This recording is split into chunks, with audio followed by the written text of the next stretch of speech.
បាទសូមគោរពសួស្តីដល់អស់លោកអ្នកបងប្អូនជាទីមេត្រីទាំងអស់គ្នាបាទទាំងចាស់ទាំងក្មេងទាំងព្រឹទ្ធាចារ្យទាំងប្រកឹកគ្រប់ស្រទាប់ជាន់ថ្នាក់ខ្ញុំមិនសូវពូកែខាងពីសម្ដីដងអាដាមទេបាទអរគុណច្រើនណាខ្ញុំចេះតែនិយាយពាក្យសាមញ្ញបាទណាឥឡូវនេះខ្ញុំសូមធ្វើវីដេអូមួយវីដេអូក៏ខ្ញុំធ្វើនៅក្នុងកុំព្យូទ័រដើម្បីនឹងឆ្លើយតបមិនឆ្លើយតបមិនប្រឆាំងជាមួយអស់លោកអ្នកបងប្អូនណាទេគឺខ្ញុំចង់បង្ហាត់បង្ហាញអំពីពាក្យថាពិតណាអ្វីដែលគេហៅថាពិតហ្នឹងហើយណាអញ្ចឹងបើសិនជានៅក្នុង live នេះគឺ live chat នេះគឺខ្ញុំ live តែម្ដងមានន័យថាក្នុងទូរស័ព្ទ live chat វីដេអូនៅក្នុងកុំព្យូទ័រដែលខ្ញុំកំពុងតែធ្វើនេះគឺខ្ញុំបង្កើតវីដេអូបាទសម្រាប់ខ្ញុំបាទសម្រាប់ខ្ញុំខ្លួនឯងបាទហើយសំទោសដែលខ្ញុំហេតុអីបានជាខ្ញុំយល់អំពីគេហៅថាសុជីវធម៌ការនិយាយស្ដីបាទការនិយាយស្ដីមានអ្នកដែលមើលយើងវាខ្លះទៅយើងនិយាយថាមានគ្រប់លំដាប់ថ្នាក់ស្ទាប់ជាន់ថ្នាក់វាមានថ្នាក់ខ្ពស់ថ្នាក់លើបំផុតថ្នាក់ល្មមបាទថ្នាក់កណ្ដាលឬក៏ថ្នាក់ក្រោមហេតុអីក៏លោកពាក់មួកនេះប្រពៃណីនឹងក៏មានទម្លាប់ជាតិសាសន៍យើងគឺថាកាលណាអ្នកដែលពាក់មួកនោះវាថាជាកោងឬក៏ឆ្លើយអីចឹងអញ្ចឹងសម្រាប់ខ្ញុំសូមអភ័យទោសបាទសូមអភ័យទោសថាក្បាលខ្ញុំនេះវាអត់ល្អបាទក្បាលប្រកេះសាខ្ញុំនោះគឺអត់ល្អបាទអត់ល្អអញ្ចឹងទៅហើយត្រេមុខត្រេមាត់នឹងវាមិនសូវល្អដូចបងប្អូនមួយខ្ញុំក៏សូមការអនុញ្ញាតពីការដែលពាក់មួកនឹងនិយាយសំខាន់ជាងគេមិនមែនមួកនឹងល្អទេមិនមែនសុជីវធម៌មកពីមួកមិនមែនសុជីវធម៌ពីចេញពីវ៉ែនតាមិនមែនសុជីវធម៌អញ្ចឹងទេតែវារួមផ្សំដែរបាទអរគុណណាអញ្ចឹងគឺខ្ញុំសរសេរម្ដុំទៅជួយថាចូលរួម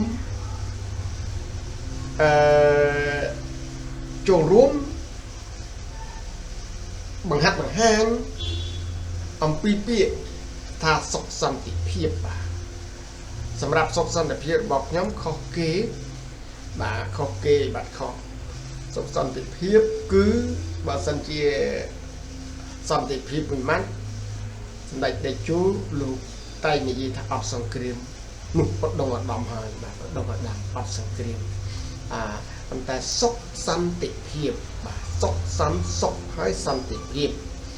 អញ្ចឹងខ្ញុំចង់និយាយពីការពិតខ្ញុំតែងតែឃើញឆែក Facebook ទៅឬក៏លោតមកឃើញអ្នកនយោបាយអីហ្នឹងបាទអ្នកនយោបាយអីហ្នឹងគឺគាត់ច្រើននិយាយថាគាត់ស្រឡាញ់ជាតិសាសន៍អីចឹងណាគាត់ស្រឡាញ់ជាតិសាសន៍គាត់ស្រឡាញ់ជាតិសាសន៍សម្រាប់ខ្ញុំទទួលស្គាល់ថាគំនិតដែលគេថាអ្នកដែលស្រឡាញ់ជាតិសាសន៍បាទអ្នកដែលស្រឡាញ់ជាតិសាសន៍គឺអត់ខុសទេគឺត្រឹមត្រូវណាស់ហ្នឹងហើយសម្រាប់ខ្ញុំគឺស្រឡាញ់ជាតិសាសន៍ខុសពីក្រុមពួកគាត់ស្រឡាញ់ជាតិសាសន៍សម្រាប់ខ្ញុំទី1ដែលខ្ញុំដឹងដែលខ្ញុំត្រូវតែអនុវត្តធ្វើតាមមានថាទី1យើងកើតមកតគ្នាយើងកើតមកមានរូបរាងមិនថាជាតិសាសន៍ណាឲ្យតែមានរូបរាងសត្វក៏ដោយយើងរុក្ខជាតិក៏ដោយមនុស្សក៏ដោយឲ្យតែមានរូបរាងគឺការកកើតមកគឺតគ្នាមកតគ្នានឹងការកកើតដំបូង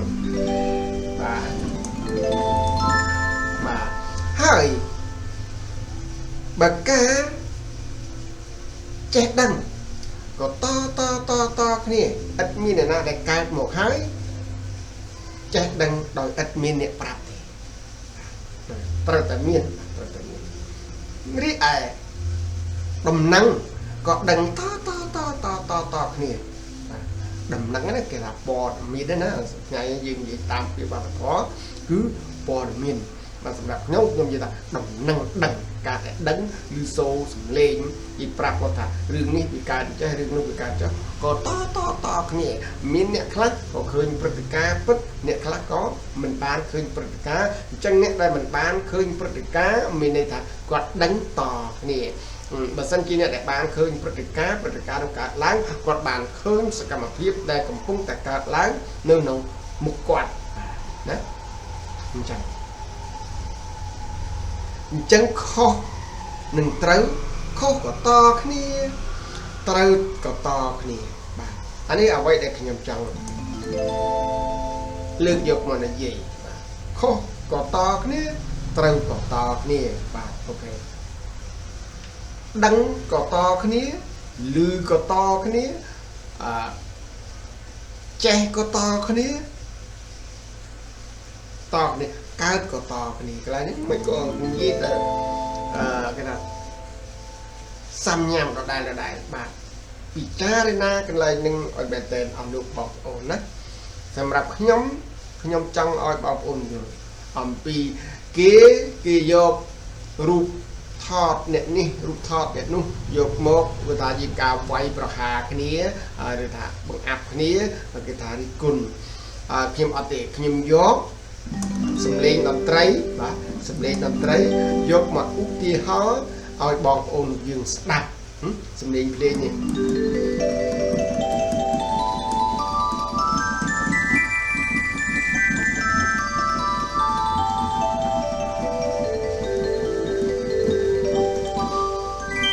បាទនេះគឺខ្ញុំយកសំឡេងនឹងមកខ្ញុំតែងតែឮសូប្រហែលថ្ងៃមុនគេផ្ទុះថាអីនិយាយពាក្យពិតមិនបាននិយាយការពិតមិនបានបាទខ្ញុំនឹងសុំនិយាយបកស្រាយពាក្យថានិយាយការពិតមិនបានពាក្យការពិតជាបើខ្ញុំប្រាប់អស់លោកអ្នកបងប្អូនមិនមែនបងប្អូនដែលខ្ញុំនិយាយនេះហើយចេះដឹងតែខ្ញុំទេបងប្អូនចេះដឹងច្រើនជាងខ្ញុំបាទចេះដឹងច្រើនជាងខ្ញុំបាទចេះដឹងក៏ប៉ុន្តែគឺថាតែមិនយកមកអនុវត្តទេបាទមិនយកមកអនុវត្តទេការពិតខ្ញុំតែងតែបង្ហាត់តែងតែប្រាប់ខ្លួនឯងតែងតែប្រាប់កូនចៅតែងតែនិយាយប្រាប់ដល់សិស្សដើម្បីឲ្យសិស្សធ្វើការស្វែងយល់ដោយខ្លួនឯងខ្ញុំរៀនច្រើនកាលណាខ្ញុំដឹងថាខ្លួនខ្ញុំគឺល្ងងច្រើនកាលនោះបើខ្ញុំរៀនតិចកាលណាគឺខ្ញុំគឺជាអត់ដឹងថាខ្លួនឯងល្ងងទេអត់ដឹងថាខ្លួនឯងអត់ចេះទេហ្នឹងហើយនៅពេលណាទ្រឹស្ដីរបស់ខ្ញុំយើងដើរកាលណាបានដឹងថាផ្លូវនោះឆ្ងាយឬជិតបើមិនយើងអត់ដើរទេនោះគឺយើងអត់បានដឹងថាផ្លូវនោះជិតឬក៏ឆ្ងាយទេបាទអរគុណ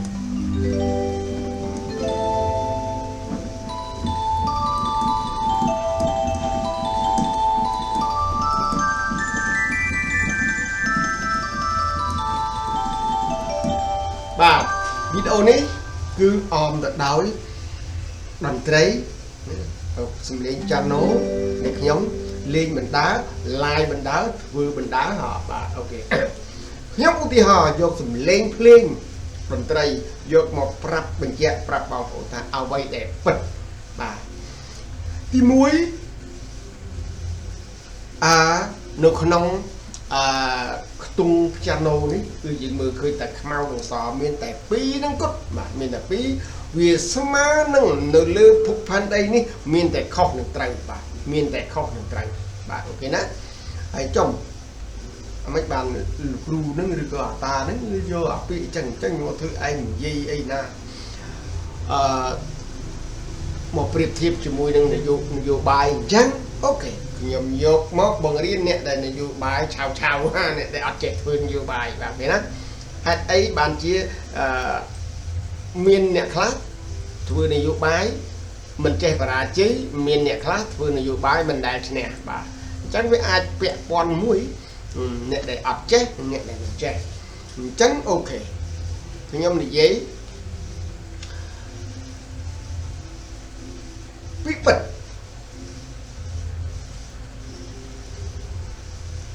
ទាញឧទាហរណ៍ខ្ញុំទាញពាក្យពិតហ្នឹងគឺកន្លែងពិតព្រឹត្តិការណ៍ពិតខ្ញុំអត់យកអ្វីដែលខ្ញុំអត់បានឃើញណាខ្ញុំយកអ្វីដែលខ្ញុំបានឃើញនឹងភ្នែកហើយខ្ញុំតន់ហើយចំនួននោះខ្ញុំនៅទីនោះទី1សម័យប៉ុលពតណាទី1សម័យប៉ុលពតខ្ញុំអាយុ15ឆ្នាំខ្ញុំដឹងហើយ15ឬក៏16ឆ្នាំខ្ញុំក៏មិនបានចែកគុណចែកដែលខ្ញុំខ្ញុំកំណើតខ្ញុំទេបាទអញ្ចឹងគឺខ្ញុំដឹងហើយឥតអ្នកណាមកកុហកខ្ញុំបានទេណានេះសម្រាប់អ្វីដែលកើតឡើងក្នុងព្រឹត្តិការណ៍ខ្ញុំគឺជាអ្នកខេត្តពោធិ៍សាត់ពេលដែលឆ្នាំ1975គឺបានជំលះក្រុមគ្រួសារខ្ញុំទៅបាត់ដំបងបាទអញ្ចឹងគឺបាទអញ្ចឹងខ្ញុំខ្លួនឯងហ្នឹងគឺខ្ញុំឃើញព្រឹត្តិការណ៍ហ្នឹងតែម្ដងខ្ញុំឥតមានអ្នកណាប្រាប់ខ្ញុំទេគឺខ្ញុំឃើញហើយខ្ញុំនេះឲ្យបានដំណឹងដឹងតគ្នាខ្ញុំយកព័ត៌មានខ្ញុំយកដំណឹងនេះមកនិយាយប្រាប់តដល់កូនខ្ញុំដល់អ្នកដែលកើតអត់ទាន់នឹងហើយគេហៅដំណឹងដឹងតគ្នាអ្នកដែលទទួលព្រឹត្តិការណ៍ផ្ទាល់គឺខ្ញុំសម័យនោះបាទនេះការពិតតែប៉ុលពតសម្រាប់មនុស្សមែនដែរអត់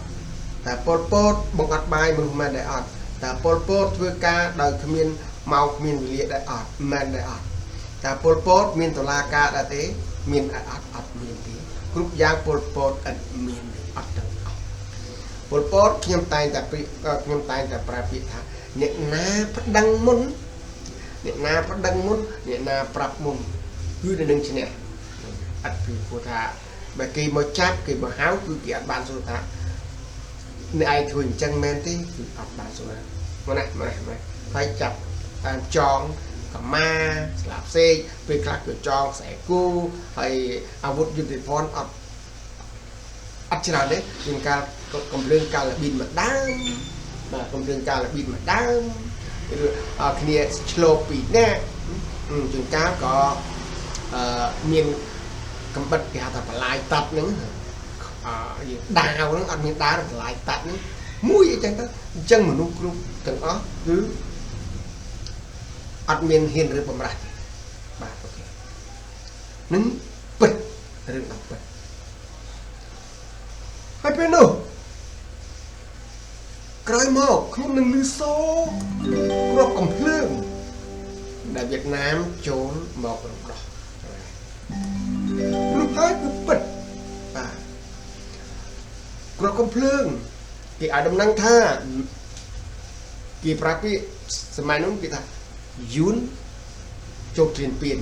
អាហ្នឹងគឺដែលលឺបាទលឺសូគេនិយាយហ្នឹងពួកសម័យពេលនោះគឺអត់មានវិទ្យុណាឬក៏អីទេគឺគេនិយាយតាមហ្នឹងហើយជាពិសេសគឺយើងអត់មានព័ត៌មាន Facebook អីចេះដូចរាល់ថ្ងៃទេបាទគេអត់ប្រតិគ្លៀនពៀនទេចំស្វ័យនេះខ្ញុំយូនចូលវាយបាទយូនចូលវាយបាទចឹងមកពេលនោះគឺខ្ញុំឃើញមែនតើបាទខ្ញុំរត់ចេញពីបាត់ដំបងទៅតាមកង្ហតសៀទៅភ្នំតបដេពេលនោះខ្ញុំឃើញពួកវិបាញ់ពួកស្លបបាញ់ខ្ញុំនិយាយកាត់បាទស្លបបាញ់ដោយទាំងម្ដាយខ្ញុំម្ដាយចុងទេបាទម្ដាយចុងម្ដាយខ្ញុំបង្កើតគាត់ខូចមុនប៉ុលពតមុនជាឆ្នាំ75អញ្ចឹងក៏ប៉ុលពតហ្នឹងវារៀបចំឲ្យពួកខ្ញុំគាត់មានគ្រួសារថ្មីមួយទៀតបាទមានគ្រួសារថ្មីមួយទៀតអញ្ចឹងពេលនោះគាត់បាញ់មានប៉ុលពតត្រូវបាញ់សម្រាប់គ្រួសារដែលត្រូវរត់ភៀសខ្លួនទៅយក2ដល់10គ្រួសារបាទ2ដល់10គ្រួសារហើយកប់ក្នុងរណ្ដៅតែមួយនឹងជើងភ្នំទឹកបដេនឹងរំរងហតអីនឹងកោះកឡយហ្នឹងឯងទេណានឹងរឿងពិតដែលខ្ញុំបានឃើញបាទដែលពិតដែលខ្ញុំបានឃើញបាទទាញមកដែលយើងនិយាយនេះគឺឥតមានខ្ញុំនិយាយតាមឯកសារតាមអ្នកណាចាទេគឺខ្ញុំឃើញអានេះឯង dương trong mà dạy ta quay đây dương khơi cứ gì gì cứ việc ọt khó bà tiếng với nó mà tiệt bà tiếng slấy trăm năng có dương một dương cho ta to dương cho ta mà năm tới mà năm tới là hốt đó năm ca trò trà cái này bà ca trò trà cái này bà trò trà cái này nó cứ miền miền này ta vực nó đờ đến nhận đờ tú miền tập pi nhẹ đây nè miền tập pi nhẹ thì miền bầy cứ miền sa mạc mình hôn xanh nhiều gì đó vực nó cứ bắt mình đầy chua thế cứ nhom tay ta ha sa mạc mình hôn xanh rồi có lục hôn xanh rồi có những ngày có bé nó cứ đôi chỉ mình toàn chỉ miền chỉ cái dùng cá bò tết thì chỉ toàn là trên những dòng ray áp sẵn cực nhom những cái tuổi còn lưu số ta cho cha cái này nó chỉ mùi sâm đạch ta như thế này bởi nó lưu số ta sâm đạch ta nó về căng mà nhom những cái tuổi hồ ta về nó cứ nhom còn tại lư tại áp bàn khơi hạt gọt quỳ chỉ một như thế tại lư có sắp ta chết bị ta cắt bị trầm năng máu nhưng có bạn tự đo chùm rúng có lưu số thà ca cho cha cái này nó bàn trầu rau cái này ở hái mà thầy bay tụi la đến cho cha chẳng và chia chun đại phiệt luôn nơi tam đồng bon prom đan khai thái nó cứ kế nâng oi mà trồng sọc vinh bàn nghe đấy rừng pất nó rừng pất dương trao nhị dây bà dương trao nhị dây cái đấy rừng pất dương chẳng dương diện không tiền chẳng bạn chị nhóm có pi này mà ăn du rồi bởi du thay thì chênh máu rồi thằng ai đứng làm còng cái đặt cười chạm du chẳng bạn nè chám vì du nè máu vì dư vì máu vì dư đó dư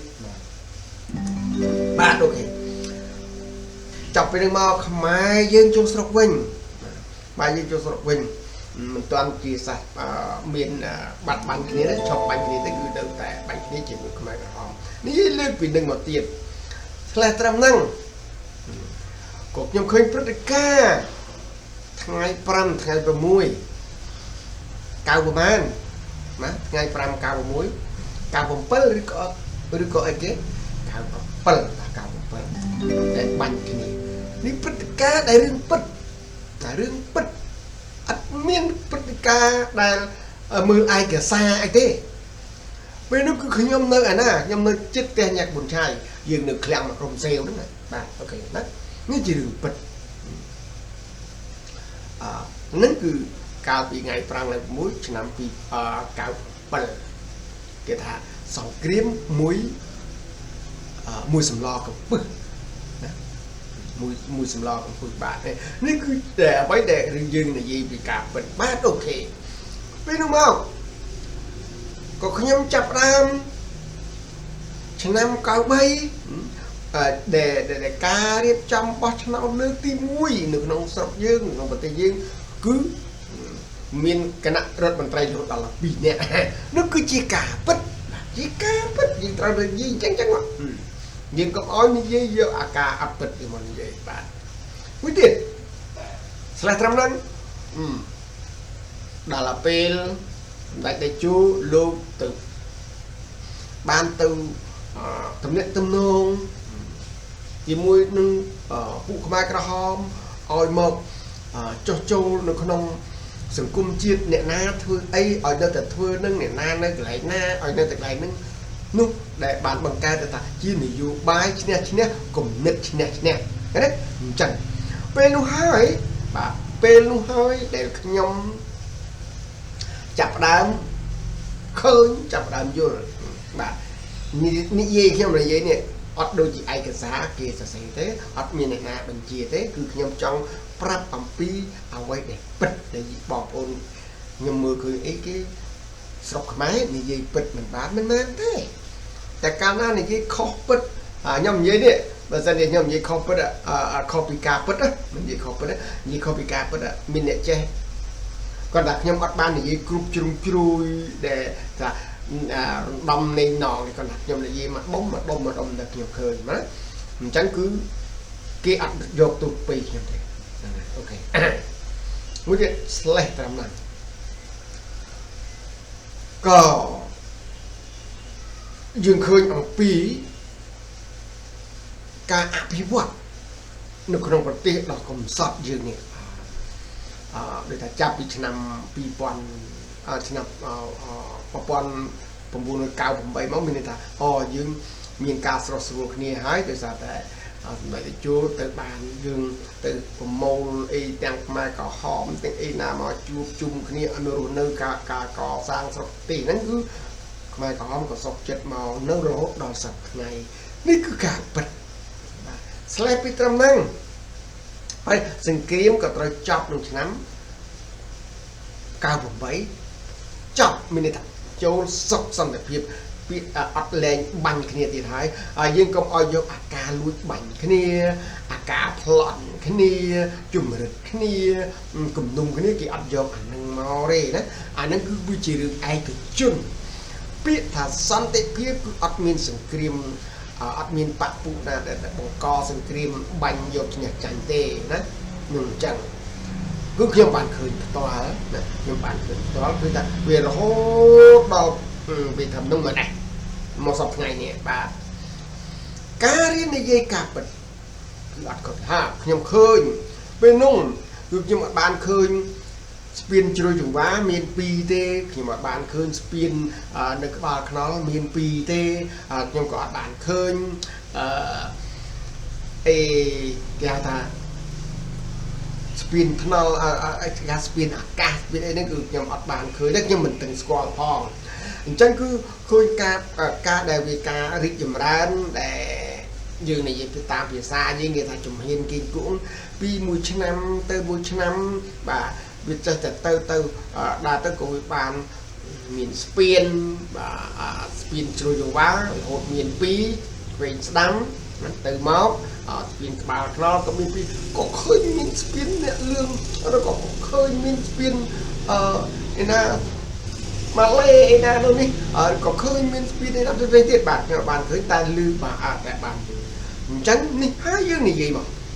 bật men bà ta dương trong song sấy dương từ mười nè là nước nhôm còn tài lư đá nhà bạn đấy người ta ít prechip phone nọ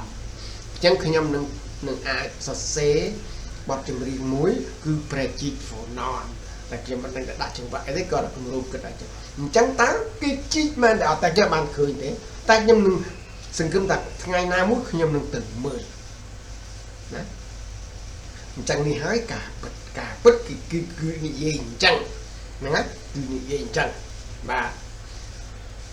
chẳng cứ spin là nó cứ miền spin này mà đông bạc nó là cả đang nói trong mưa mà plate bạc bạc thà ti trong đông bình thế cứ phải chỉ spin này bật kia hái cả bất mà thế ở những khơi condo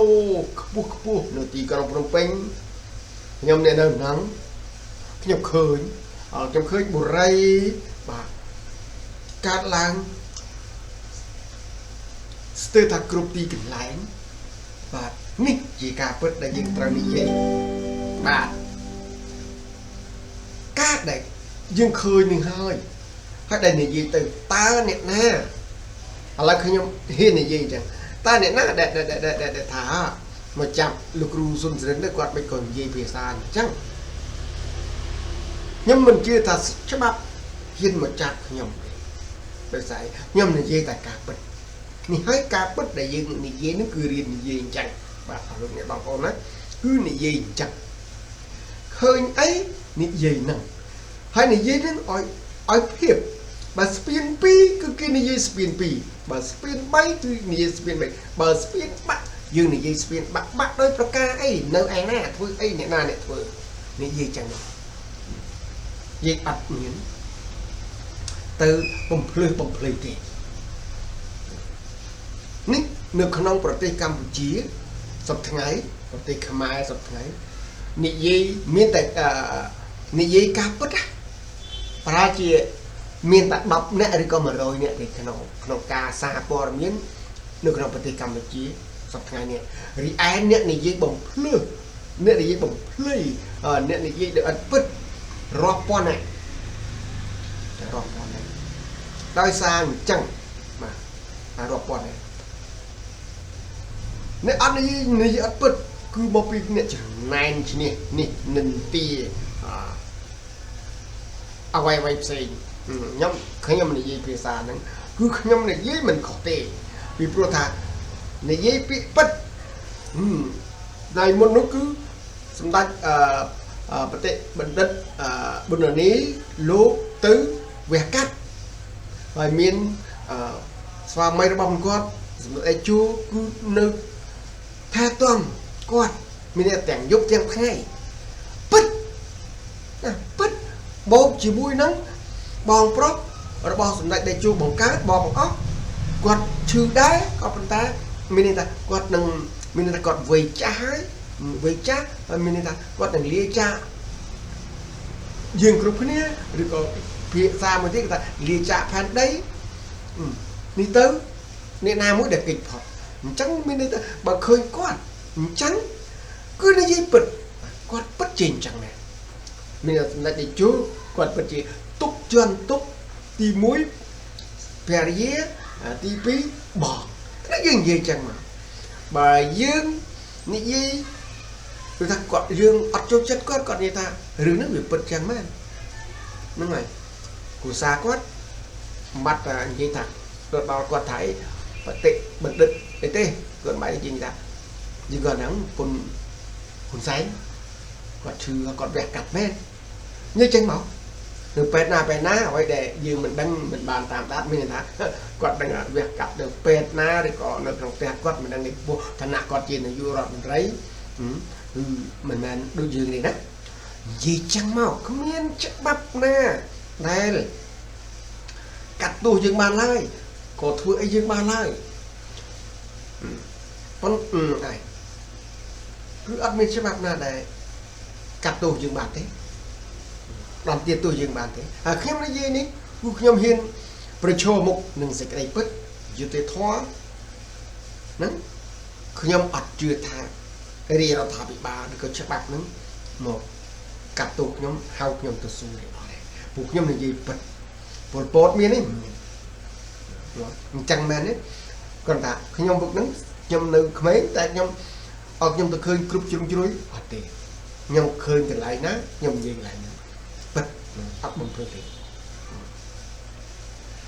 បាទនេះហើយនិយាយការពិតខ្ញុំប្រើពាក្យមួយម៉ាត់ផ្ញើទៅអ្នកដែលនិយាយមិនការពិតអ្នកនិយាយការពិតមិនជាប់គុកទេណាអ្នកនិយាយការពិតមិនជាប់គុកទេរីឯអ្នកនិយាយមិនការពិតត្រូវតែជាប់គុកត្រូវតែជាប់វិន័យពួកអីមួយនេះហើយនិយាយមិនពិតហ្នឹងគឺមិនឃើញខ្មៅទៅជាសឃើញសទៅជាខ្មៅហ្នឹងហើយសំតែត្រូវជាប់គុកយើងប្រើពាក្យហ្នឹងខ្ញុំពន្ធនាគារឬក៏ត្រូវគេផាកឬក៏គេទៅអត់ខុសទេរៀននិយាយអពិតមកតែតាំងពីខ្ញុំសង្កេតមើលដែលមានក្រុមប្រឆាំងខ្ញុំតែនិយាយជាមួយមិត្តភ័ក្តិខ្ញុំថាពួកខួរក្បាលប្រឆាំងខ្ញុំនិយាយមិត្តភ័ក្តិខ្លះឬក៏ពេលខ្លះក៏មិនមែនជាមិត្តភ័ក្តិខ្ញុំតែនិយាយថាពួកដែលមានខួរក្បាលប្រឆាំងគឺពួកនឹង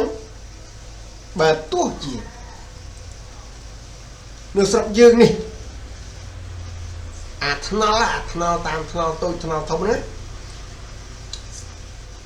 ក្រាលសតតែប្រាក់សតតែមាសក៏ពួកនឹងឥតបានសរសើរពួកនឹងឥតបានសរសើរឥតបាននិយាយសរសើរហើយអីក៏និយាយមកផ្លូវនឹងអញ្ចឹងត្រឹមត្រូវខ្ញុំមិនដែលឮសូរពួកប្រឆាំងហ្នឹងនិយាយសរសើរថាអូស្ងាត់វិទ្យាវ៉ាធ្វើបាន2ឆ្លងពេញស្ដាំស្ងាត់យើងមានការអភិវឌ្ឍប្រទេសគួរតិចតួចគេថាតិកតយើងបើពាក្យហ្នឹងសន្សំទៅ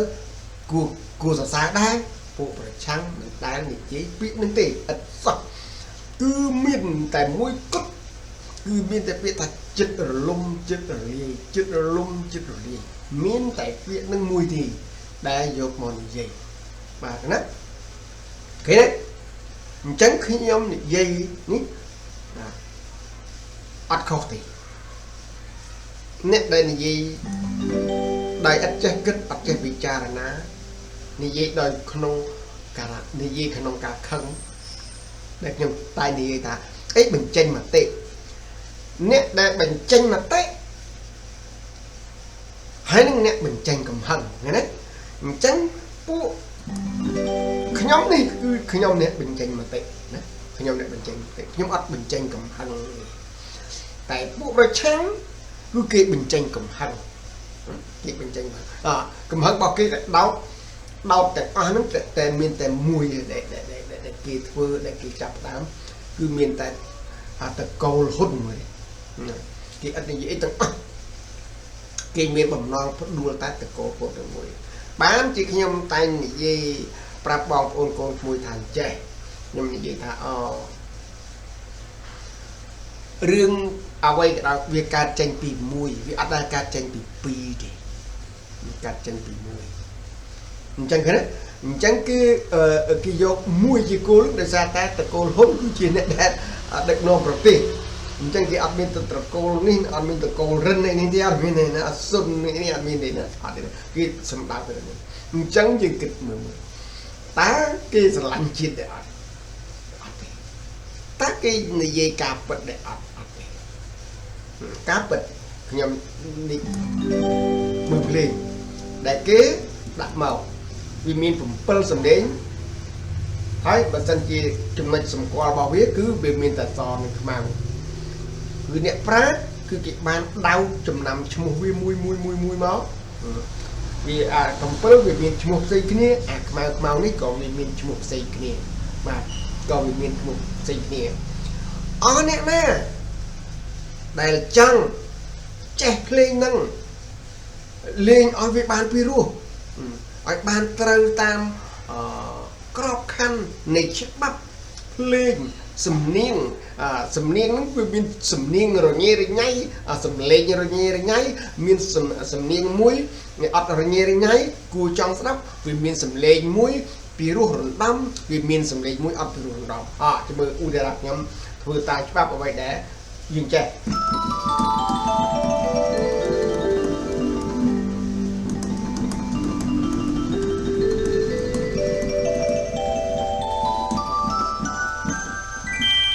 បាទឃើញចឹងហើយចុះបើសិនជាអ្នកដែលមិនចេះវិញមកដល់គាត់ទៅមកនេះសារបញ្ជាក់ថាសំឡេងរញ៉េរញ៉ៃមិនមានវាអត់មានតំបន់ការចុចវាអត់មានឮដែរតែសំឡេងតម្លង់បាទគឺជាសំឡេងតម្លង់មិនមែនជាសំឡេងសុខសន្តិសំឡេងសន្តិភាពទេបើចង់ដឹងថាសំឡេងសន្តិភាពគឺអីគេឧទា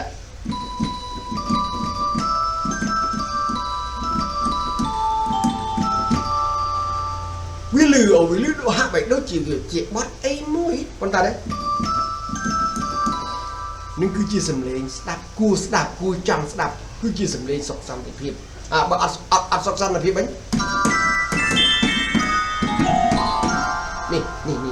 អញ្ចឹងគឺខ្ញុំយកកិច្ចការហ្នឹងយកមកប្រៀបធៀបបាទកិច្ចការហ្នឹងយកមកប្រៀបធៀបអញ្ចឹងគំនិតអ្នកដែលធ្វើនយោបាយបាទហេតុអីបានជាអ្នកដែលធ្វើនយោបាយហើយមានឈ្នះហើយអ្នកធ្វើនយោបាយហើយមានចាញ់គឺអ្នកនឹងគួរយកពីសំឡេងភ្លេងនេះសំឡេងភ្លេងអ្នកណាថាមាន7អត់ទេសំឡេងបើខ្ទង់វាគឺអសវាមាន7រីឯខ្មៅវាមាន5អញ្ចឹងសំឡេងភ្លេងទាំងអស់វាមាន12សំឡេងតែ12តែគេរាប់កន្លះរាប់ចេះ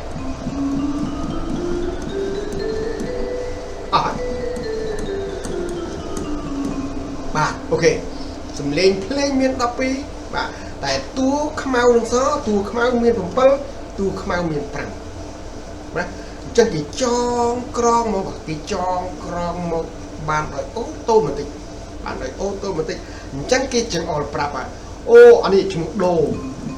សម្លេងដូណាអូអានេះសម្លេងរ៉េ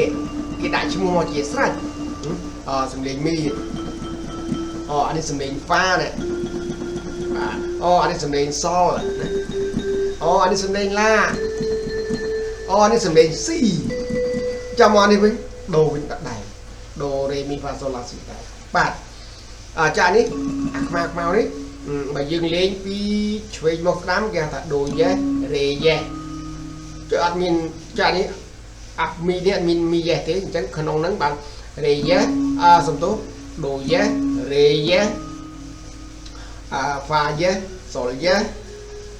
ឡាយេណាយេអាពីយេគឺជំនួសឲ្យកន្លះដកកន្លះតម្លើងកន្លះបាទនេះអញ្ចឹងគឺមានច្បាប់គេបង្កើតមកអ្នកឯងចង់ចេះភ្លេងលកឹកណាតែអ្នកឯងគោរពតាមច្បាប់ហ្នឹង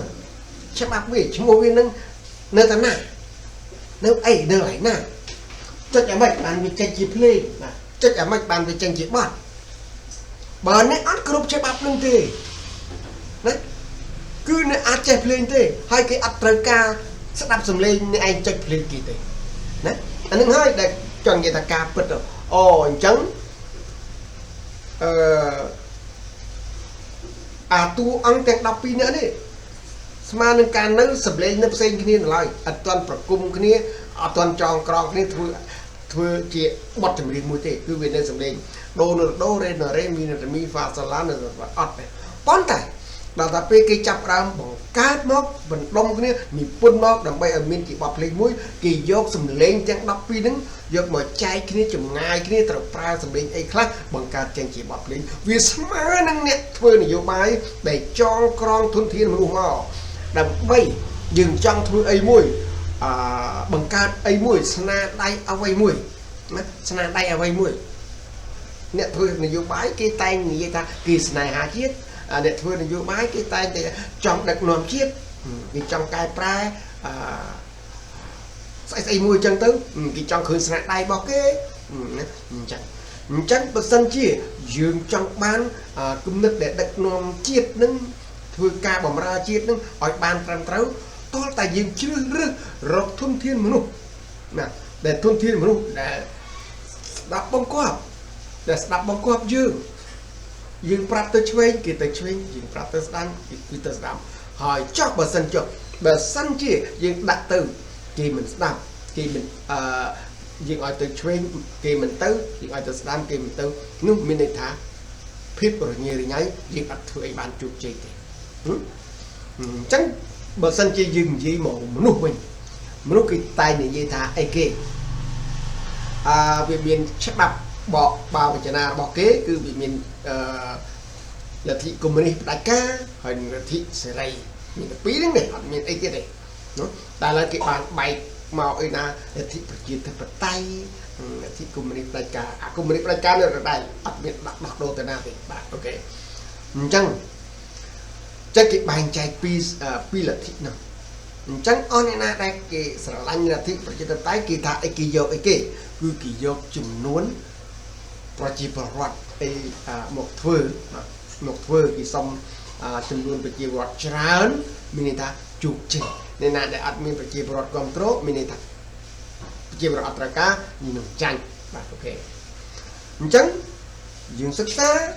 ចំណុចនឹងទាំងអស់គ្នាយើងមើលបាទអូខេ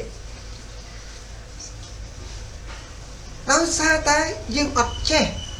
រៀបចំអត់ចេះនិពន្ធបាទអត់ចេះនិពន្ធបទភ្លេងនឹងឲ្យវារស់យើងអត់ចេះលេងភ្លេងហ្នឹងលេងតាមគេទេបាទលេងតាមគេទេគេនិពន្ធរួចជាស្រេចឥឡូវយើងយកបទមួយបាទយកបទមួយខ្ញុំឧទាហរណ៍ឲ្យបងប្អូនស្ដាប់យកបទមួយតែបទគេនិពន្ធហើយមានន័យថាស្មើនឹងប្រទេសកម្ពុជានេះមានគេរំដោះចេញពីសម័យប៉ុលពតរួចហើយតែគេយើងចង់ចូលរួមសហការបម្រើជាតិកសាងជាតិអីហ្នឹងគឺមានន័យថាយើងអត់បាន ចូលរួមដោះទេស្មើនឹងថាបត់ហ្នឹងយើងអត់បាននិពន្ធខ្លួនឯងទេយកបត់គេមកប្រើដើម្បីដេញឲ្យគេស្ដាប់ឧទាហរណ៍ចឹងឧទាហរណ៍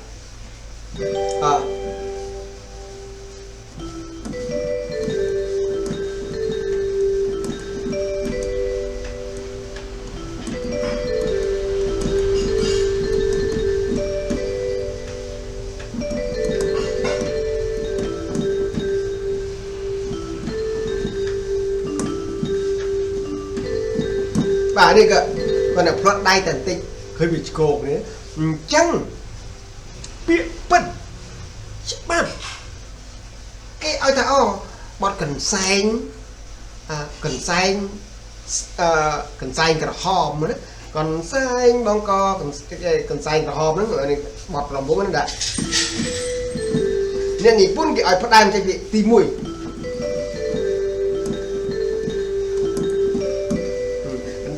បង្កវាពណ៌ក្រហមបាទនេះគេឲ្យថាអូគេផ្ដើមពីហ្នឹងអញ្ចឹងបើសិនជាយើងចង់ចេះបទហ្នឹងហើយយកទៅឲ្យគេស្ដាប់លេងឲ្យគេស្ដាប់ឬគិតណាតែយើងរៀនបទហ្នឹងដើម្បីឲ្យដេញឲ្យគេស្ដាប់វាស្មើនឹងនយោបាយបើចង់ដឹកនាំប្រទេសគឺយើងធ្វើអីយើងរៀបចំអីយើងទៅប្រកាសប្រាប់ប្រជាពលរដ្ឋនៅទូទាំងប្រទេសថាគោលការណ៍ខ្ញុំធ្វើអញ្ចេះណាអត់គោលការណ៍ខ្ញុំធ្វើអញ្ចេះបើសិនជាខ្ញុំបានឈ្នះឆ្នោតខ្ញុំត្រូវកសាងនេះកសាងនោះអត់មានគោលការណ៍ខ្ញុំថាបើសិនជាខ្ញុំឈ្នះឆ្នោតនោះខ្ញុំទៅកំតិចតកូលហ៊ុននោះខ្ញុំត្រូវរំលើងតកូលហ៊ុនអត់ទេនឹងមិនមែនទេអញ្ចឹងប្រជាពលរដ្ឋដូចខ្ញុំដឹងដែរខ្ញុំដឹងរាល់ថ្ងៃខ្ញុំអត់ទេអញ្ចឹងឃើញយើងអត់ចេះដល់ពេលយើងអត់ចេះបត់ហ្នឹងអញ្ចឹងយកទៅឲ្យគេស្ដាប់យើងយកទៅឲ្យគេអួតថាខ្ញុំធ្វើនយោបាយខ្ញុំមិនលយតែគេថាលយអ្ហ្មងបើដេញបត់នឹងអត់ចេះផងអត់ចេះដឹកនាំមនុស្សអត់ចេះប្រើមនុស្សបងទេអញ្ចឹងមនុស្សនេះសមាជិកនេះអញ្ចឹងដល់ទៅពេលយើងប្រើមនុស្សទៅហើយដល់ពេលយើងប្រើទៅត្រឹមត្រូវអញ្ចឹងយើងអត់ចេះបរាជ័យទេណាយើងធ្វើទៅបានជោគជ័យហើយអ្នកបំមានគំនិតបំរើជាតិអត់មានថាឡើងមកផ្ដួលរបបអ្នកនេះឡើងមកផ្ដួលរបបអ្នកនោះយើងនឹងអាចឡើងទៅផ្ដួលបានគឺសម័យប៉ុលពតអូខេ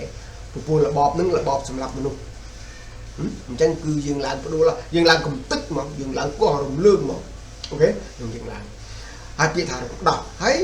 ពាក្យថារំដោះអីសង្គ្រោះអីហ្នឹងគឺសម័យនោះឯងតែនេះបច្ចុប្បន្ននេះអត់មានសង្គ្រោះអីទៀតទេបើយើងគិតមើលប្រទេសយើងសប្តាហ៍ថ្ងៃគឺអត់មានទោះបីប្រទេសយើងតូចប្រទេសយើងមិនមែនជាអីក៏ដោយតែយើងលែងត្រូវការអ្នករំដោះហើយអ្នកសង្គ្រោះហើយគឺយើងត្រូវការតែអ្នកជំនួយអ្នកចាប់ដៃរួមគ្នាកសាងអភិវឌ្ឍប្រទេសជាតិតែប៉ុណ្្នឹងឯងអត់មានទៀតទេនឹងសម្រាប់តែខ្ញុំធ្វើ live នៅពេលនេះឬក៏ខ្ញុំនិយាយធ្វើវីដេអូនេះគឺខ្ញុំនិយាយអញ្ចឹងហើយដែលខ្ញុំនិយាយនេះគឺខ្ញុំអត់ជឿថាច្បាប់មកកាត់ទោសខ្ញុំបានទេព្រោះខ្ញុំនិយាយដោយការប្រៀបធៀបនេះ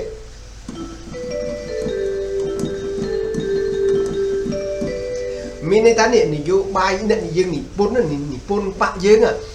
ដើម្បីទៅប្រកាសប្រាប់គេណាស្មើនឹងយើងចេះបត់ហ្នឹងយើងចេះបត់ភ្លេងហ្នឹងគឺពេលដែលយើងឡើងទៅលេងប្រគំឯណាយើងដេញអាហ្នឹងបានគេទទួលស្គាល់ថាអូបត់អ្នកនោះចេះមែនមានន័យស្មើនឹងគេថាអូក្រុមនយោបាយពាក្យពូនោះគេចេះមានគំនិតចេះដែរតាមានគំនិតចង់ឲ្យប្រទេសជាតិរីកចម្រើនតែគេមិនឡើងមកបង្កចំនួនឯណាគេគាត់ថាបើសិនជាយើងបោះឆ្នោតឲ្យគេហើយគេមានគំនិតចេះបាទគេមានគំនិតចេះគេធ្វើចេះដើម្បីអញ្ចឹងប្រជាពលរដ្ឋលោកដឹងណាលោកដឹងអត់បើសិនជាថាគ្រប់បកនយោបាយបើសិនជាបោះពាក្យកវែងពាក្យខ្វេះពាក្យចោលយកចេញពាក្យថារំលឹមរំលើងផ្ដួលយកតែពាក្យនឹងចេញ យកពាក្យដូចខ្ញុំប្រាប់មក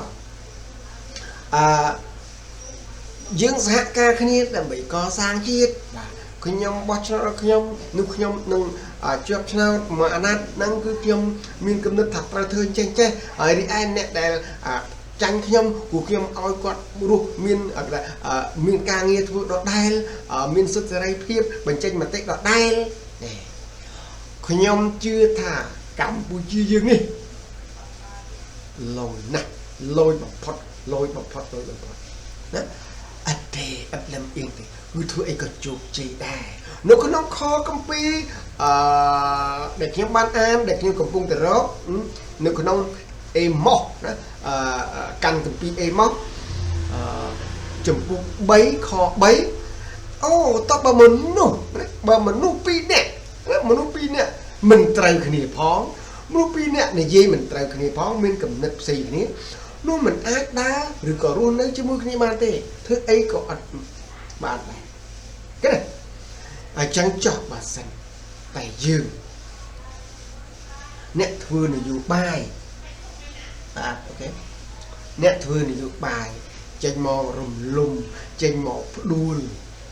ចេញមកកំចាត់អ្នកនេះកំចាត់អ្នកនោះអញ្ចឹងពេលកំចាត់ហ្នឹងគឺបើអ្នកឯងមានគំនិតកំចាត់គេក៏មានគំនិតប្រុងប្រៀបក៏គេមានគំនិតកំចាត់របស់អ្នកឯងដែរមិនឲ្យអ្នកឯងមកកំចាត់គេមុននឹងគេត្រូវកំចាត់នោះអ្នកធ្វើសង្គ្រាមខ្ញុំបាននិយាយហើយខ្ញុំនេះអ្នកធ្វើសង្គ្រាមមិនជាធំដុំទេខ្ញុំចូលឆ្នាំ8គុតខ្ញុំស្ម័គ្រចិត្តធ្វើទាហានគឺខ្ញុំទ្រឹស្ដីទាហានអ្នកណាបាញ់មុននឹងឈ្នះ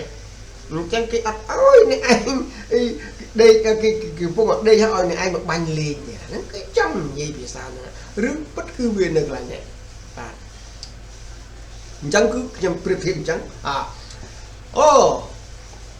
គេចាប់ដើមសំណុំពរអ្នកភ្លេងលេងបាត់ទឹកហូបកាត់ខ្សាច់មួយមើលបាទចង់បានទឹកហូបកាត់ខ្សាច់ចេះទេស្មើនឹងអ្នកប្រជាពលរដ្ឋគេសំណុំពរថារាជរដ្ឋាភិបាលគួរតែបំបត្តិអំពើពុករលួយនៅក្នុងក្រុមចេះនៅកន្លែងនេះអត់ល្អទេនិយាយចេះហេតុវាស្មើនឹងអញ្ចឹងសំណុំពរគេប្រតិទឹកហូបកាត់ខ្សាច់ខ្ញុំចេះមានថារដ្ឋច្បាប់នឹងអាចរកអ្នកណាដែលបង្កភាពពុករលួយឧទាហរណ៍ចឹងអត់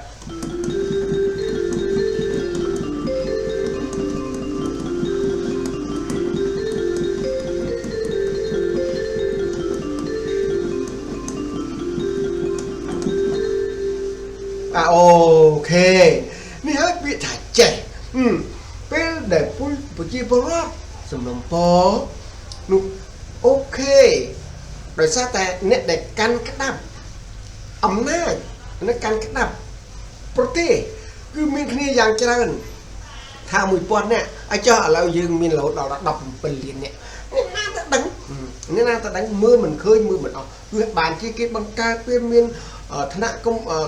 ជាតិថ្នាក់ខេត្តថ្នាក់ក្រុងថ្នាក់ស្រុកថ្នាក់ឃុំវាអត់ខុសទេបាទអស់លោកអ្នកបងប្អូនគឺអញ្ចឹងបាទគេធ្វើអីតាមសន្តិភាពការសំណុំពរគឺតាមសន្តិភាពតាមនឹងសន្តិភាពបាទអូខេនឹងអត់មានចេញមកឌីលសង្គមនឹងអញ្ចឹងរបបនឹងអញ្ចឹងដោយសារតកូលនឹងអញ្ចឹងនោះស្រុកយើងអត់មានសុខសន្តិភាពទេអស់លោកអ្នកបងប្អូនគេកំងថាឲ្យអ្នកភ្លេងស្មាននយោបាយបាទអ្នកភ្លេងលេងបទទឹកហូរកាត់ខ្សែចេះដែរអត់គេស្មើនឹងប្រជាពលរដ្ឋគេសំណុំពរថាតាអ្នកឯងដកជន់ពុករលួយក្នុងចំណោម10នាក់ហ្នឹងមានតែម្នាក់ហ្នឹងដកបានដែរអត់នឹងមានឯស្មើនឹងអញ្ចឹងអញ្ចឹងថាអូខេយើងនឹងដកបានស្មើនឹងពាក្យថាអត់អីទេបទនឹងខ្ញុំចេះតើ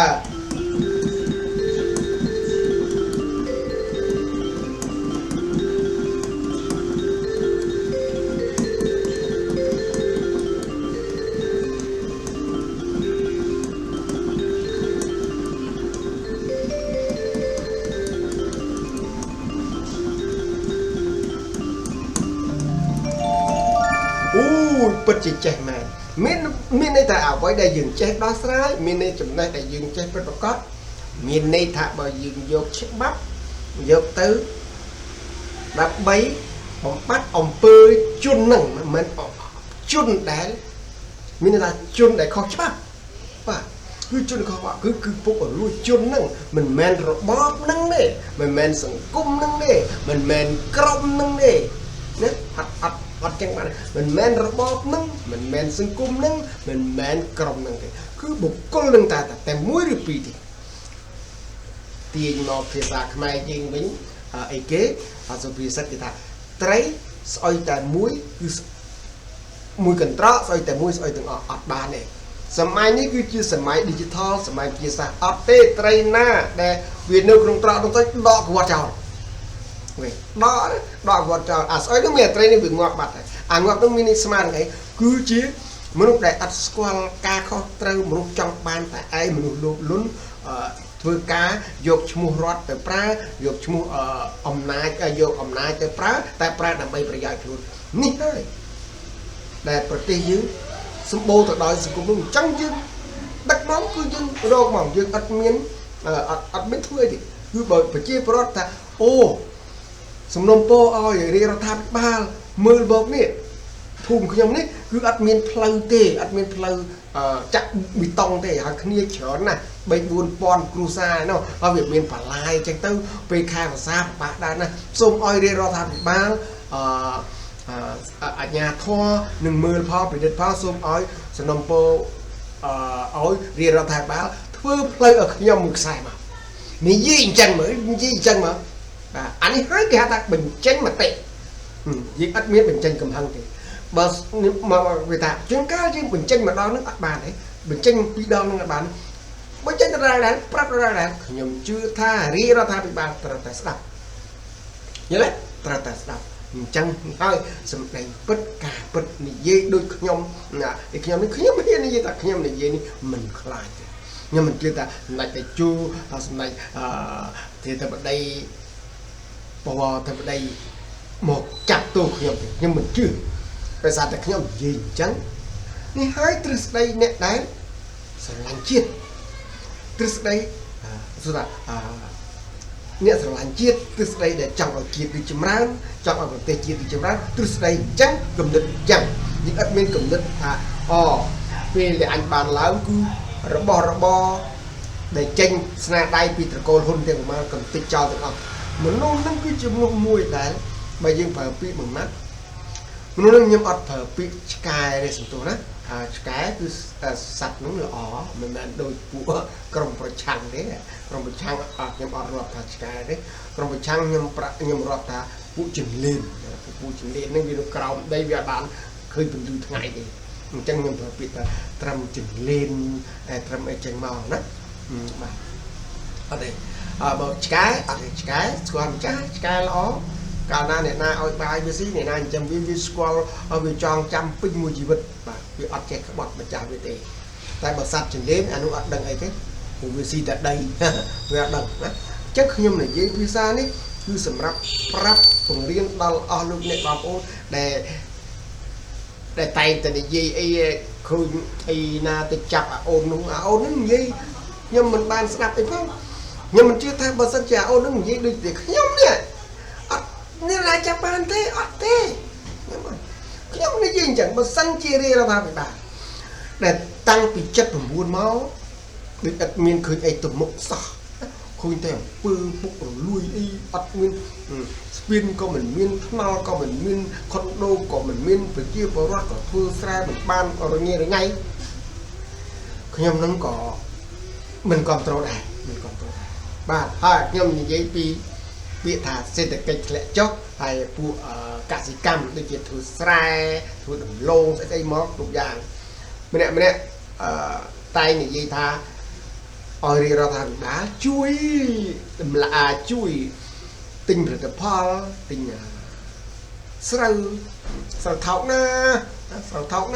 ដំឡូងថោកណាអាឡឹកថោកណាឧទាហរណ៍បាទអញ្ចឹងខ្ញុំជាអ្នកនៅមិនអ្នកនៅក្នុងខុនដូទេគឺខ្ញុំនៅតាមវាលស្រែទាំងមកប៉ុន្តែក៏ខ្ញុំចូលទៅផ្សារ ពេលខ្លះខ្ញុំនិយាយប្រាប់គ្រូសាខ្ញុំអាយគាត់អត់យល់គាត់ខឹងខ្ញុំមិនណានេះគាត់ខឹងខ្ញុំគាត់ថាខ្លាចគេខឹងខ្ញុំដែរអញ្ចឹងគាត់ថាមិនបាច់និយាយទេអូខេបើចង់ដឹងថាស្រូវយើងថោកឬថ្លៃដែលលក់បានថ្លៃគឺលក់បានថោកនោះគឺមកស៊ើបសួរអ្នកដែលទិញកកំប៉ុងវិញអ្នកទិញកកំប៉ុងជាពិសេសដូចក្រុមគ្រួសារខ្ញុំអញ្ចឹងអត់ហ៊ានទិញ100គីឡូទេទិញដែលច្រើនបំផុតហើយ5-10គីឡូ20គីឡូណា50គីឡូមិនហ៊ានទិញផងខ្ញុំចង់និយាយចេះអញ្ចឹងបើទៅទិញកកំប៉ុងកនៅស្រុកខ្មែរយើងសប្តាហ៍ថ្ងៃនេះយើងនិយាយថាមក1គីឡូ5000អ្នកដែលហូបគាត់អង្គ1គីឡូ5000ហ្នឹងមកទីក្រុងភ្នំពេញនេះមានប្រហែលលានអ្នកឧទាហរណ៍ថាឥឡូវខ្ញុំនិយាយតែមកនេះចុះមកនេះមកបរិយាដែលខ្ញុំនៅចុះថា50គ្រួសារអ្នកដែលហ៊ានញ៉ាំអង្គ1គីឡូ5000នោះយ៉ាងច្រើនមានតែ10គ្រួសាររីឯ40គ្រួសារគឺអត់ហ៊ាននេះអត់ហ៊ានហូបទេគឺទៅរកតែ1គីឡូត្រឹម2500ថ្លៃល្មម3000ថ្លៃបន្តិច3500ណាអញ្ចឹងទៅសួរអ្នកដែលទិញរាយហ្នឹងគាត់ហ៊ានទិញរហូតដល់1គីឡូ5000ហូបដែរអត់ហ្នឹងហើយបើសិនជាអ្នកដែលទៅទិញរាយហ្នឹងតែអត់ទេខ្ញុំរកតែអាណាដែលអង្គ1គីឡូ10000ទេនោះអាហ្នឹងអូខេយើងស្រែកចោះថារាជរដ្ឋាភិបាលជួយផងណាជួយតែអត់ទេអ្នកដែលទៅទិញបាទទៅទិញរាយហ្នឹងទិញថោកជាងទៀតដោយសារអីអញ្ចឹងយើងពិចារណាអស់លោកបងប្អូនណាកន្លែងហ្នឹងហើយពេលខ្លះគឺមានលោកអុកញ៉ាគាត់ដូចថាគាត់មានចិត្តចង់ជួយអញ្ចឹងទៅគាត់ជួយទិញចំណុចខ្លះពេលខ្លះគេចុះទៅផ្ទាល់កន្លែងហ្នឹងមិនមែនអញ្ចឹងសោះគឺមកពីការលុបលុនគឺការមកពីបកប្រឆាំងគឺចង់បានអពរមានមពលនឹងក៏ចេះតែនិយាយចឹងទៅហើយចឹងបានថាយើងត្រូវចេះគិតឲ្យបានច្បាស់លាស់មុននឹងនិយាយឥតមានទូពីទេអស់លោកអ្នកបងប្អូនណាអត់មានទេចឹងខ្ញុំនិយាយចឹងហើយបើខ្ញុំនិយាយប៉ះពាល់ដល់បងប្អូនកសិកម្មធ្វើស្រូវឬក៏ធ្វើអីហ្នឹងចុះអាតាហ្នឹងនិយាយអីចឹងពេលប្រាស់និយាយពុតមកដល់ខ្ញុំដើរចូលរំសាខ្លួនឯងតើអ្នកហ៊ានអ្នកដែលអង្គហ្នឹង1គីឡូ5000តើមានប្រមាណដែលចូលទៅក្នុងទៅក្នុងផ្សារហ្នឹងទៅទិញក្នុងស្តង់ហ្នឹងគឺទៅទិញ1គីឡូ5000មានប្រមាណដែលក្នុងចូលចំណោម5នាក់ហើយសួរអត់ផងណាក្នុងចំណោម5នាក់ដែលចូលទៅក្នុងស្តុកសម្រាប់ទិញអង្គគីឡូហ្នឹងស្រួលអត់ផងខ្ញុំហ៊ាននិយាយចឹងហេតុអីហ៊ាននិយាយចឹងខ្ញុំទៅឃើញតថ្លៃមកអេមហ្នឹងហើយតថ្លៃមកឆ្ងាញ់ចឹងបានអស់លោកអ្នកបងប្អូនពិចារណាខ្លាយនឹងវិញពិចារណាខ្លាយនឹងឡើងវិញបាទអញ្ចឹងគឺការ live ហើយនឹងការធ្វើវីដេអូដែលខ្ញុំដាក់និយាយថាចេះតគ្នាដឹងតគ្នាកើតតគ្នាយល់តគ្នាខុសតគ្នាឈ្នះត្រូវតគ្នាហ្នឹងគឺអញ្ចឹងយើងដើរក្នុងកន្លែងយើងដើរផ្លូវត្រូវអត់ខុសទេអស់លោកអ្នកបងប្អូនដូចខ្ញុំនិយាយអញ្ចឹងខ្ញុំគឺជាមនុស្សលំអៀងខ្ញុំអត់ប្រើពាក្យថាខ្លួនខ្ញុំជានៅកណ្ដាលទេខ្ញុំអត់ទេកណ្ដាលមានន័យថាអត់សោះអាណាធ្វើអីធ្វើទៅអញមិនដឹងហ្នឹងអញនៅតែកណ្ដាលអញនៅតែម្នាក់អញយករួចទៅខ្លួនបាទនោះត្រូវទៅអញទៅដែរតែអានោះត្រូវទៅអញទៅដែរអត់ទេខ្ញុំនៅក្នុងចំណុចមនុស្សលំអៀង100%គឺខ្ញុំលំអៀងតែខ្ញុំលំអៀងខាងត្រូវខ្ញុំលំអៀងមកខាងជ័យជំនះអ្នកណាដែលធ្វើអីជោគជ័យអ្នកណាដែលធ្វើអីបានផលល្អដើម្បីគ្រួសារខ្លួនមិត្តភ័ក្តិខ្លួនប្រទេសខ្លួននៅក្នុងពូជខ្លួនខ្ញុំមកអាហ្នឹងហើយខ្ញុំមកខាងហ្នឹងហើយខ្ញុំអត់លំអៀងទៅខាងអ្នកដែលបរាជ័យដែលនិយាយតែមិនធ្វើនិយាយអត់ពិតហើយចេះតែនិយាយខ្ញុំឥតទេគឺខ្ញុំនិយាយភាសាហ្នឹងតែគឺខ្ញុំលំអៀងមកខាងដែលត្រូវខ្ញុំលំអៀងមកតាមដែលជាជំនះជោគជ័យខ្ញុំលំអៀងមកកន្លែងដែលរីកចម្រើនខ្ញុំឥតលំអៀងទៅខាង រីករាយនេះសម្រាប់ខ្ញុំអស់លោកអ្នកនេះចិត្តអញ្ចឹងបានជាចរិតរបស់ខ្ញុំធ្វើឲ្យតែខ្ញុំចេះភ្លេងអីអញ្ចឹងគាត់ថាលេងអកដងលេងក្នុងបារគេលេងអីចឹងឬក៏អត់ទេបើខ្ញុំសរសេរបទចម្រៀងគឺខ្ញុំស្នេហាខ្ញុំមានបាទខ្ញុំមានក៏ចេះស្រឡាញ់ដែរប៉ុន្តែខ្ញុំចូលចិត្តតែសរសេររបៀបថាបញ្ចេញគំនិតដែលយើងស្រឡាញ់ផលិតផលជាតិផលិតផលអីដូចថាយើងមើលស្រុកយើងមានការរីកចម្រើនអីខ្លះជនបទởក្រៅណាអញ្ចឹងធ្វើអីដោយអាម៉េចពីដល់ពីមួយឆ្នាំទៅមួយឆ្នាំយើងត្រូវតែងបទនឹងមួយមិនល្បីទេមិនពីរោះទេក៏ដាក់ YouTube ទៅហើយណាក៏ក្នុងបទខ្ញុំ100បទក៏មានគេមើល2អ្នក3អ្នកគឺខ្ញុំនិយាយអញ្ចឹងបាទខ្ញុំអត់ល្បីក៏ចង់បាទល្បីចង់បានប៉ុន្តែគឺខ្ញុំធ្វើអីមួយគឺខ្ញុំបើសិនតែយើងបាញ់ថាចាំល្បីចាំធ្វើនោះអត់ទេយើងធ្វើបាទយើងធ្វើអញ្ចឹងមានន័យថានិយាយធ្វើគឺវាប្រសើរជាងនិយាយមិនធ្វើគិតត្រឹមត្រូវគឺជោគជ័យគិតហើយតែមិនត្រឹមត្រូវគឺតែតែធ្វើអីក៏អត់ជោគជ័យអរគុណច្រើនវីដេអូនេះគឺខ្ញុំសន្មតថា/ត្រឹមហ្នឹងការ live ក៏ដូចតែគ្នាអញ្ចឹងគឺខ្ញុំនិយាយនេះឲ្យបងប្អូនដែលគាត់ពេញចិត្តស្ដាប់ក៏ស្ដាប់ទៅហើយបើគាត់មិនស្ដាប់ក៏អូសរំលងទៅបើសិនជាគាត់ចង់ថាគិតថាការនិយាយរបស់ផងលោកគ្រូសុនសរិនហ្នឹងគឺគាត់និយាយហាក់បីដូចជាមានគួរឲ្យចង់ស្ដាប់គួរឲ្យថាត្រឹមត្រូវខ្លះហ្នឹងមិនឲ្យត្រឹមត្រូវទាំងអស់ទេត្រឹមត្រូវខ្លះដែរត្រឹមត្រូវច្រើនដែរបងប្អូនយើង share ក៏បានឬក៏ស្ដាប់ក៏បានចុច like ចុច comment ក៏បានអត់បញ្ហាបាទអត់ទេណាហើយខ្ញុំក៏ខ្ញុំចង់បាន share នឹងដែរខ្ញុំចង់បាន like ខ្ញុំចង់បាន comment នឹងដែរបាទតែខ្ញុំនិយាយនេះសម្រាប់អស់លោកអ្នកដែលគាត់មិនពេញចិត្តអានឹងវាអត់បង្ខំលោកអ្នកទេខ្ញុំអញ្ចឹងទេបាទអរគុណច្រើនសេរីសួស្ដីជោគជ័យឆ្នាំថ្មីទាំងអស់គ្នាបាទអរគុណបាយបាយ